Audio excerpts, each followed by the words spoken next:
Hey, what's up everyone? This is Silver Slayer. Thank you for tuning into this video.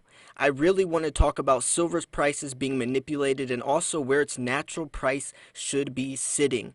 I definitely know that there is illegal things going on behind the scenes in these markets and they are being controlled and manipulated to very large extents, but I am curious to how much are these influences being pushed on these markets to where the price really would be if JP Morgan, if the Dutch Bank, if Merrill Lynch wasn't doing these things. And do you think that once they are getting, well, I mean, they are getting caught now and being exposed, do you think that this is going to change prices at all? Do you think this is going to even nudge the markets in a much more positive or moral manner? Since then, I haven't seen much of the markets being affected by it. I definitely know that spoofing is still going on. If you guys don't know what spoofing is, it's when these big companies, or it could be an individual that has a lot of money, millions or billions of dollars, they place all these buy orders on these exchanges and they cancel the order before it goes through, so it tricks people into thinking that someone or a whole bunch of people are buying all this silver, and they start buying it, and it almost spoofs or I guess gives a false flag to prices, and it tricks investors to think that the prices are being much higher than they really are, and it's illegal to do, because then they cancel the order before it goes through and it's not actually purchased. So it's putting on a false persona for the markets, and it confuses a lot of investors as well. Now, the latest people that were doing this was JP Morgan and Merrill Lynch. The Dutch Bank actually got caught as well when I was making that video series covering this to a much deeper extent. But the courts did rule this as a punishable crime now. 3 of JP Morgan's employees got caught doing it, but that just shows into a very small window. It shows that people are willing to do whatever it takes to control markets. Now, stocks are being controlled, cryptocurrency. JP Morgan actually did it with cryptocurrency, with Bitcoin as well. So every market is being controlled to some extent. They even tried to correlate it to real estate. They say when you're selling houses or selling property, you have to spoof. So why is it illegal in the precious metals market? Which was a funny comparison, because it's a completely different type of perspective, and it's a completely different type of spoofing at that point.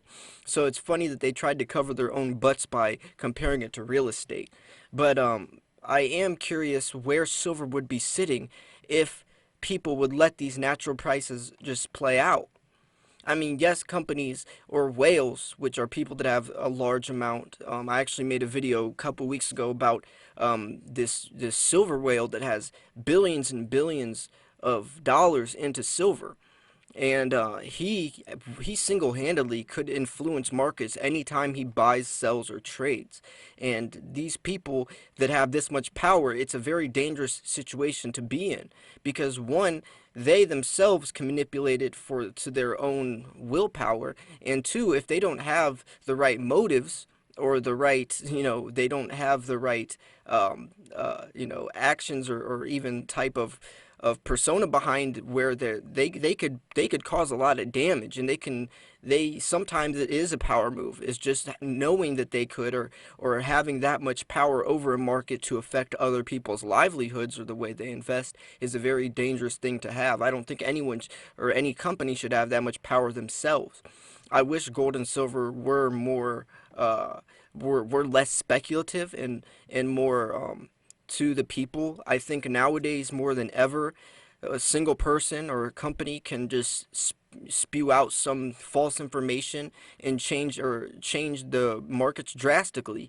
I mean, a single tweet from President Trump could easily change or sway silver prices to a very large degree, which I don't like, because once upon a time, silver and gold were less speculative than they are. They had a fundamental and a foundational value to where, yes, someone could come out and say that it's a scam or say that it's a terrible investment, but it wouldn't affect prices because they had uses. Silver has uses. It has actual value in the economy, in his society. So even though there was things coming at it, it still could hold its ground and prices could still stand.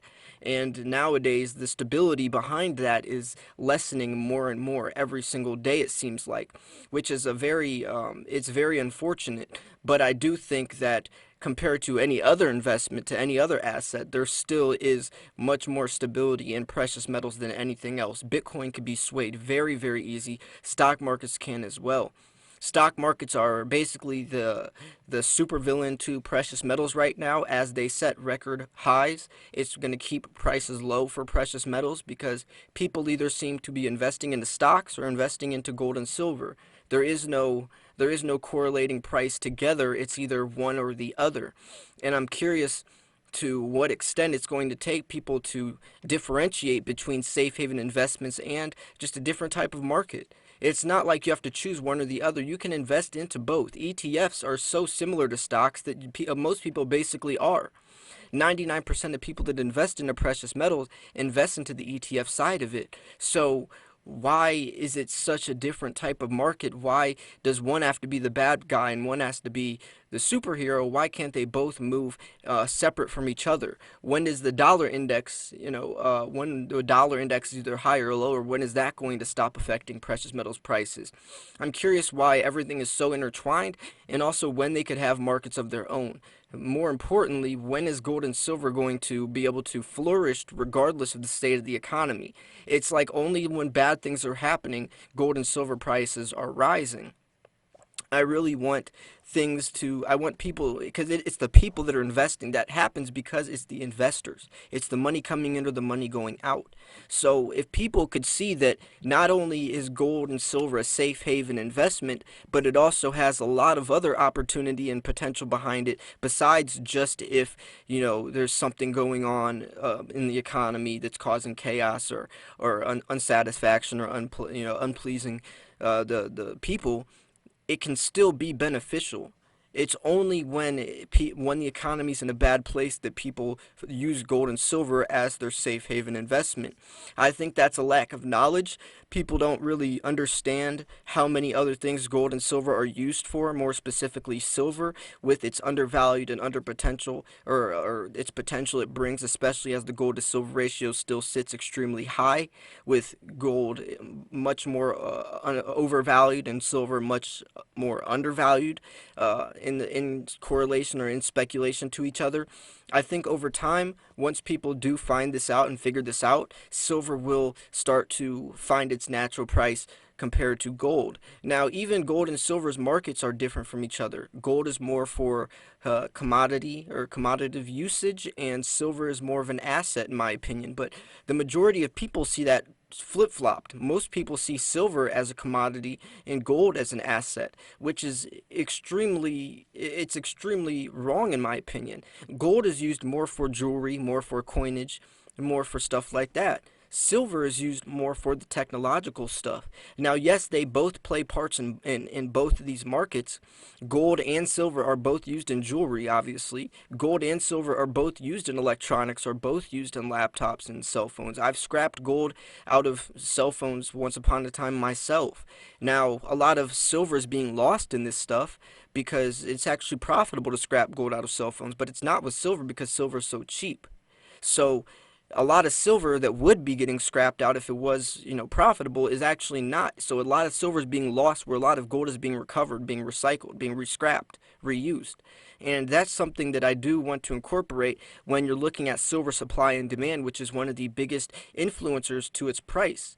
Price motivators, including industrial demand, including the silver, to the stock markets, to the investors, to its popularity, to its vulnerability compared to people trying to spew out false information from central banks to big businesses from JP Morgan. It all does correlate. They all are intertwined to some degree. But I really do hope that one day we will see some natural price fluctuating between these markets, regardless of the state of the economy and regardless of who says what about silver and gold.